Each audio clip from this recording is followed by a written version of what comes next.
This must be the place, Frankie. Hello! Hey, you Joe? What's up? Kind of working on a little junk here. We speak the same language. Yeah, junk. How you doing, my friend? Good. See ya. Good. Danielle said you are the sweetest man in Tennessee. Yeah, good. She said you've been collecting for a long time. Nearly 60 years. Oh, Lord. She said you had a real passion for anything that's run by steam. We got a lot to look at. All right, let's do We it. got a lot to look right. at, and we gonna look. Am I gonna get dirty? I hope so. 35 buildings. We gotta go. All right. It was amazing to see that much stuff. I mean, he had old train cars, he had old steam engines, he had old architectural stuff.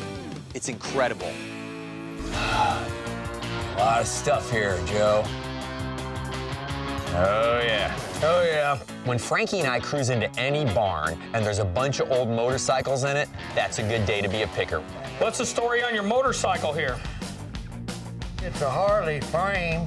Got Yeah. a chrome 750 engine. It was fuel injection on there. Mm-hmm. And that bike runs like a top. Like a top? I thought, here we go. He has a Honda 750 chopper.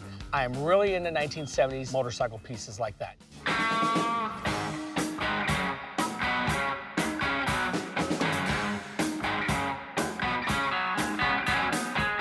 When's the last time it was licensed, Mike?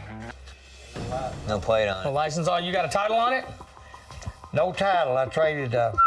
Some of these bikes ain't got no titles. Well, they don't got titles, they're just pretty much parts bikes, you know. Something without a title is a definite no-no. If you don't have a title, sometimes it creates just a big hassle. The item could be worth $200, it might cost you $500 to get a title for it. What do you gotta have for something like this? I couldn't take no less than about $5,500 for it. $5,500? When he said $5,500, I thought I was gonna have to get the smelling salts out. Those bikes retail for $2,500 at best. No way we could pay that kind of price. I'm not having any luck on this trip. I need a break. That's when I spotted the Moto Scoot. Ooh, this is cool. What can you tell me about this? A Moto Scoot scooter between World War I and World War II out of Chicago. Wow, that's cool. Yeah, that's a whole. No seat. The Moto Scoot is a very rare scooter. They were made by a very small little company in Chicago during the Depression, and not many of them were made. Push out a little bit here, Mike. Let's see what you're looking at. What do you got here? This thing had an awesome look to it. What's the tank look like, Mike? Fresh as the day it was made? It's pretty clean. Pretty clean? Pretty Okay. clean. 99.9% of it was there. We had to try to buy it. What are you thinking? I mean, are you ever gonna use it? I won't take 15 bills for it. Oh, I could never do that. You know, Joe had some really nice items here, but the problem was what he had that he thought was nice was very overpriced. How about $850? I just can't do that. 15. $1,500? $1,500. Well, there's $1,500. Joe was at 15, Frankie was at 850. I mean, it was funny seeing Frank go up against a guy with so much knowledge and had been doing this for so long. I mean, I like it, Joe. It's cool. I mean, I see a lot of things here I don't know if you're doing anything with. Any line that Frankie threw at him, Joe had heard it before. It's getting dark. I've been bit by mosquitoes all day long. This is it. This is the best part of the pick, the dance. I'll do $1,000 on it, and that's my best offer. I don't know about that. I mean, I'm at 1,000 or I'm checking off down the road. If I don't make this deal on this Moto Scoot, I'm gonna have to hear about it all the way back to Iowa. That's cash. Don't one I've ever seen. Well, 75 years old. But I'm on trade with you. we'll do 1,000? 1,000. All right. $1,000. Finally, I catch a break. All right, Frankie. Is that delivered? At the beginning, I didn't think he was gonna go for the $1,000, but at the end, I was really glad he did. Yeah! I love this scooter. It's early, and you just don't see them. Like it. It's got nice lines. I bought the Moto Scoot for $1,000. I'm thinking to the right guy, $1,700 to $2,200. This is where all the magic happens, Joe. Joe was a great character, man. I mean, he was the kind of guy that I liked to talk to when I was a little kid because he had so many stories and he'd been collecting so long that he had some great old stuff. The old stuff is getting harder and harder to find. Joe, thank you so much. Thank you. Thank All you. right, we had a good time. Had a good time. Come back. Hey, We'll be back. Thank you. All right, I'll see you later. All right.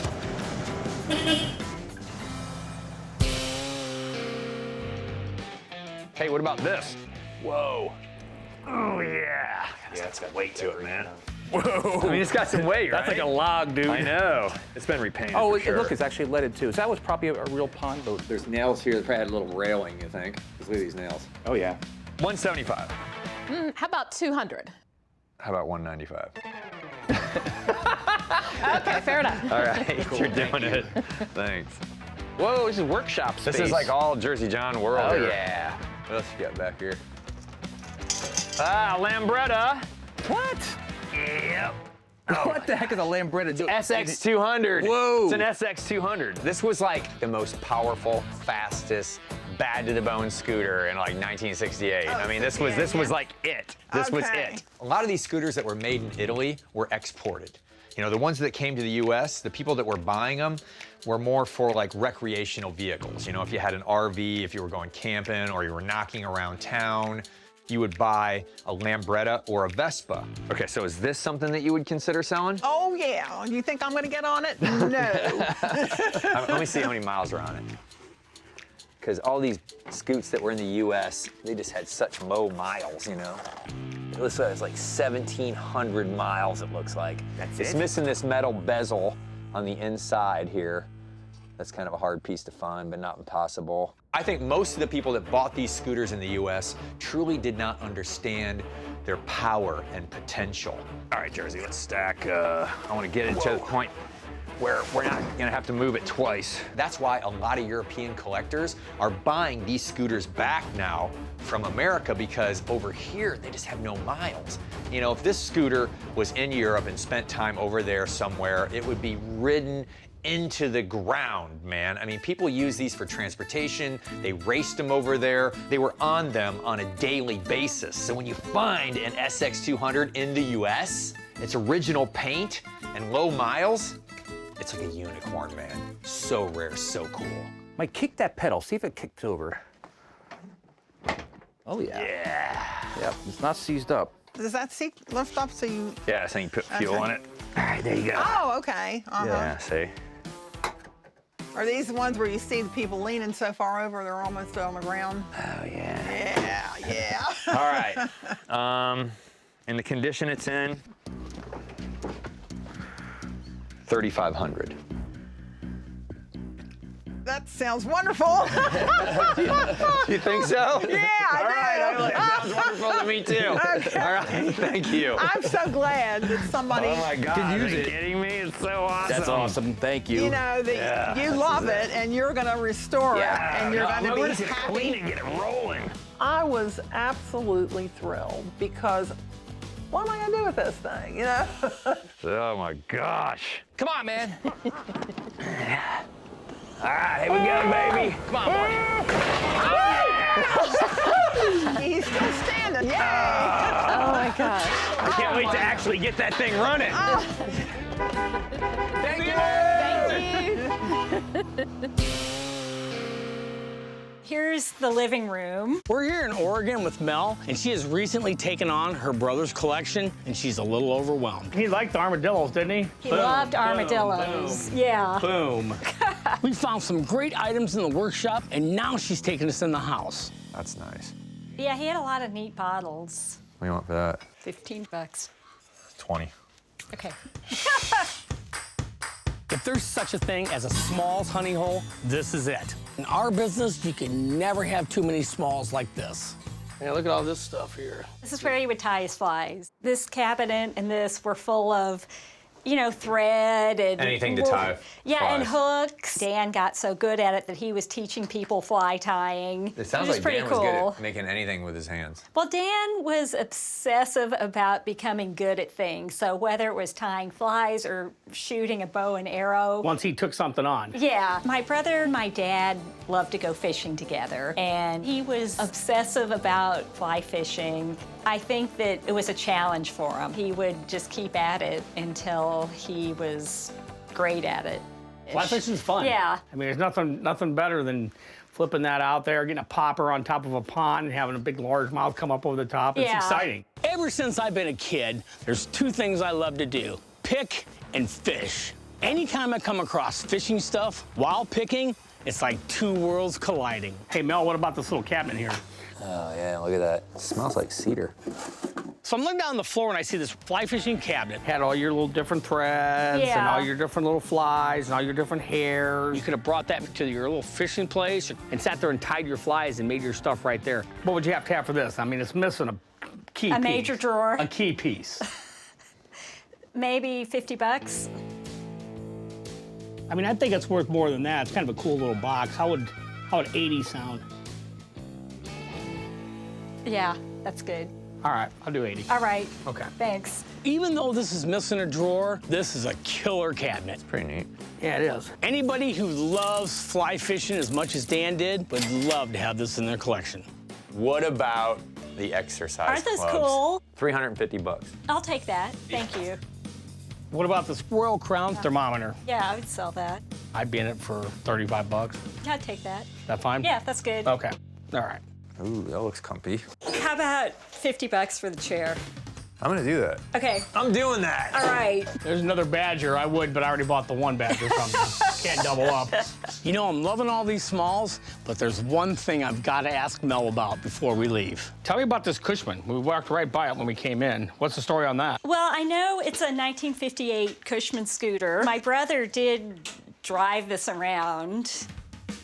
I do think this is a beautiful scooter. Yeah, it's a nice, I love it. looks like somebody spent some time, restored it, probably redid the motor and stuff on it. You know, this is a little nicer model. This is an Eagle. What's really cool about these is they look more like a motorcycle than a scooter. They got a teardrop tank. They've got a saddle seat. I mean, you can even get white walls for them. It's been modernized a little bit. It's got a Mikuni carburetor on it. That's actually make it run a little bit better. Yeah.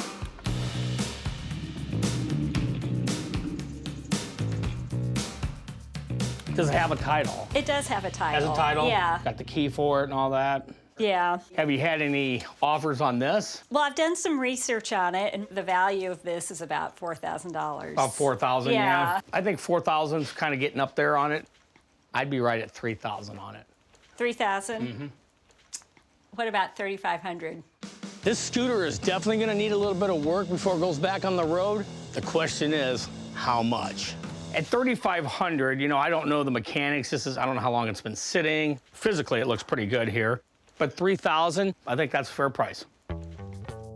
I think that's a fair price. So you do it? I would take 3,000 for this. Okay. Okay? All right. All right. And actually, that's what I wanted all along. Well, yeah. good. I'm glad you got out of it what you wanted, and I feel like I'm getting a decent deal, too. Yeah, good. Well, I understand that you guys have to make some money. So we're right on base. You know, I mean, I was at 3, she wanted 3. When I get back to Iowa and get this all tuned up, this would be great for somebody that had one when they were a kid.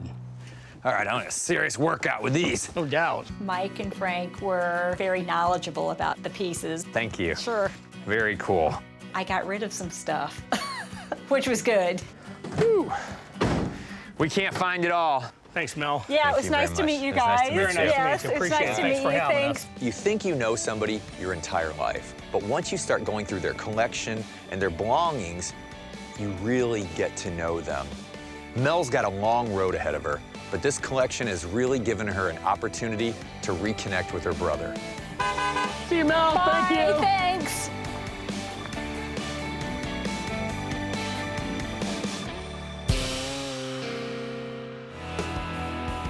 Wow, this place is huge. Whoa, whoa, whoa. There's a garage bay open right there. Yeah, that's got to be where he's at. Let me get a flyer. All right. Okay. Whoa. This place is huge, man. Hello. Hello. Hey, hey, hey. Hey, hello, how you doing? Oh my gosh, this place is massive. Once you get to a certain age in life, you really go overboard when it comes to nesting, especially when you're a collector. No matter how much space you have, eventually you're gonna fill it up. This building is incredible. I'm Mike, this is Jersey. Hey. Oh, hi. How you doing, man? You Hi. talked to Danny on the phone? I did, yes. Nice to meet you. She's a sweetheart. Where are you from? I'm from Illinois, up there in Crystal Lake, Algonquin. Okay, I'm from Joliet. Oh, we're like all neighbors. I still got relatives in Shanahan. Oh, that's perfect. Us Midwesterners can usually spot each other in a crowd, especially if we hear each other speak. The first thing Wally and I have in common is that we're Southerners by choice, not by birth.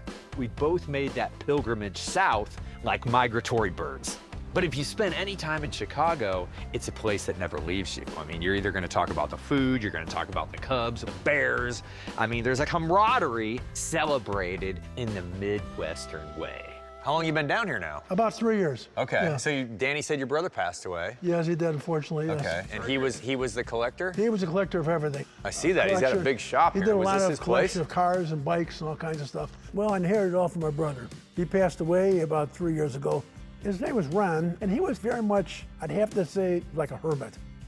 So this is his workspace, huh? What was he working on? Everything. He was a genius as far as building and doing everything.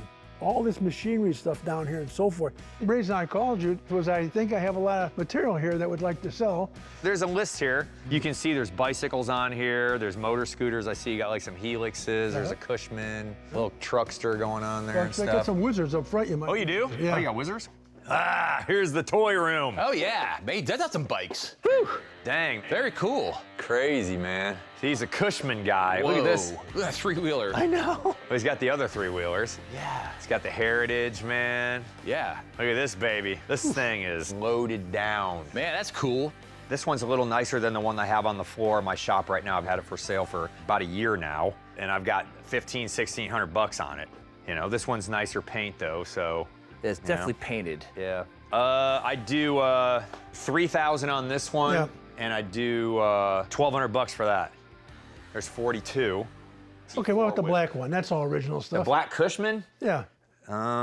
The Cushman, this is what they call a Super Eagle. It's original paint, it's missing a few parts, but a lot of guys that collect Cushman, they alter them. They'll beef them up by putting bigger engines in them, chroming them out, accessorizing the heck out of them. I mean, I love the Cushman guys because they're usually older, they're mentors, and think about it, they've lived this passion since they were kids. They remember the Cushmans on the road, riding them. But unfortunately, a lot of these guys are aging out. But now there's a market here for younger people because this is like an open door and for an entry-level collector to enter this world. Getting on something that's two-wheeled, vintage, that you can ride and go, okay, I get it, this is bad to the bone. This one right here, this is bone stock. Yeah, the original paint. But it's missing the primary cover here. So the retail on this thing would be like $3,500. And rolling, riding down the road, you know, you'd have to spend a little bit of money on it. Yeah, you gotta go through the motor. $2,000. Okay, so what do you got here? You got 3? 3, 42, 52, 62. 65, got a deal. Ugh. That big seat's good for people like me, you know? Yeah, oh, they all got big seats, yeah. Why don't we do this, 62.50? Why don't we do 63? But I'm gonna buy other stuff in here. I'm Okay, gonna try let's to go. at least. 62.50. 62.50. All right. Thank you, Dang, buddy. man. Thank you, thank you, thank you. Thank you, my friend. Okay. Cool. All right, what's going on with the claw machine? It's got a great look to it. It's got Put the the neck on. tower. Let me see here. Early claw games with this kind of action were called diggers. This one is from the 1930s and it was called the New Yorker. And you can see embossed in the metal the Empire State Building with the radio tower on top. These games were in train stations, carnivals, barber shops, anywhere you were standing around and you had a coin in your pocket, chances are there was a machine like this. Am I gonna get it? Am I gonna get it? That was it. Oh, yeah. I'm interested in this. Do you have any interest in selling it? Yeah, for about $1,000 it's yours. All right. We're doing it. Thank you, buddy. Okay. Appreciate it. Wally, what's going on with this slot machine? That's cool. That's got the look right there, dude. First off, it's the poinsettia machine. And what really attracts me is that it's a 25-cent machine. Correct. This is a Mills poinsettia slot machine. 25 cents to put in that slot was a lot of money back in 1936 when this thing was made. 30s, Great Depression. A dozen pulls on this machine would have been the average worker's entire day's pay. Here's a quarter. Let's see if we can get it to work or not. Oh, look at this. It works. I got a cherry. So it's a working machine. It's got the gooseneck on it. That's where you put your coin. Visually, it's stunning. And that's what pulls you in. That's what gets the customer to put his quarter in there. I mean, the cabinet that's in really makes it special. Because look at this. I mean, this is cool. Here you go. You can lower it down. It goes down. Look at this thing going. So the Vice Squad is like down the street and someone's, hey, the Vice Squad's coming. Let's lower this thing down here. And all of a sudden it's down there. Pull table up. And I don't know what you're talking about. There's no slot machines in this building. Yeah, right. You're safe, you know? And then you throw a cash register on it. Right. And then when they're gone, there you go. Crank it up. Get your quarters out, people. And it works. And the darn thing works still. Look at that. Back when gambling was illegal, they had Vice Squads that would come in and take your stuff. I mean, if you had a bar, you weren't in business anymore. You had to go underground in speakeasies across the country. Perhaps this machine was in one of those speakeasies. This cabinet was made for this machine. You bought this as an accessory. Yeah, it's pretty neat. Looks like it has its original finish on the side and the wood. I love the nickel plating on the top here on the quarter piece. That's really interesting. Yeah, I mean, the poinsettias are cool. It's different, and it's a high-value slot. That's what's cool about it. If this was a nickel machine or a dime machine, the value wouldn't be as much. Okay. Like a nickel machine or a dime machine would be $800 to $1,000. But because this is a 25-cent machine, Right. this is like a $2,000 machine. And the base is here. That adds another like $200 to it. So I think the machine retails like $2,200. Okay. $1,500. Would you do that? $1,750. $1,600. Okay, got a deal. All right. Thanks, buddy, man. I really love it. It's just a really cool machine. It's got Okay. the case. And you know what? The Vice Squad is right around the corner. Okay. I'm looking around. A lot of these tether cars are real deal. Some of them are reproductions, like that car's a reproduction. Someone made that car. But if you're interested in selling the tether cars, Okay. I'm interested in buying them. Yeah. Some people call these tether cars, other people call them spin dizzies. Basically, there was a stake in the ground, there was a concrete track, there was a wire extended to the car, and the car ran on that track. To me, they're incredible because these things have engines, spark plugs, fueled, and believe it or not, some of these cars would hit 200 miles an hour. This is really cool. That one's missing a tire. Let me grab one of these chairs. Grab some of the stuff down, Jersey. You got to have mechanical knowledge to use these things. They have a little internal combustion motor in them. It's like, you know, a small chainsaw motor almost running these things. All right. There's a lot of guys that collect tether cars. Some of them can be extremely expensive. I mean, there's clubs, there's guys that still run these cars. I mean, these things are epic. See the Tornado Racer? Yeah, let me see That's if for it's in this. That box is for this car, which makes it a little bit cooler. That's the Tornado Racer from Woodettes Incorporated. It definitely adds value, Yeah. which is cool. Oh, hell yeah. So then we're at 8,000, what, 50? 8,050? With the box. Okay, let's do it. Do it? Yep. Thanks, buddy. I think you're giving me a fair number at 8,050, so take it. Thank you so much. Brilliant. Man, I tell you what, it's getting harder to find any tether car. This was a lot of legwork that he did to accumulate this stuff over his lifetime. It's brilliant. Wally is not a collector, and with the loss of his brother, I can see how he's feeling overwhelmed. But hopefully today helped him take the temperature of what the value of a lot of this stuff is. His brother was such a large collector that when all this stuff hits the market again, it's gonna make so many people happy. Wally wore us out. Yeah, man. You're warm me out. It's a lot of work day today. Thank you so much, Okay, you're though, welcome. man. Thank you, man. It was a real pleasure. Thank you, thank you. Dealing with the guys was a very, very good experience, and I felt that they were fair and polite. It kind of lit a fire for me to start moving some stuff and let it go. So I thought it was great. You later,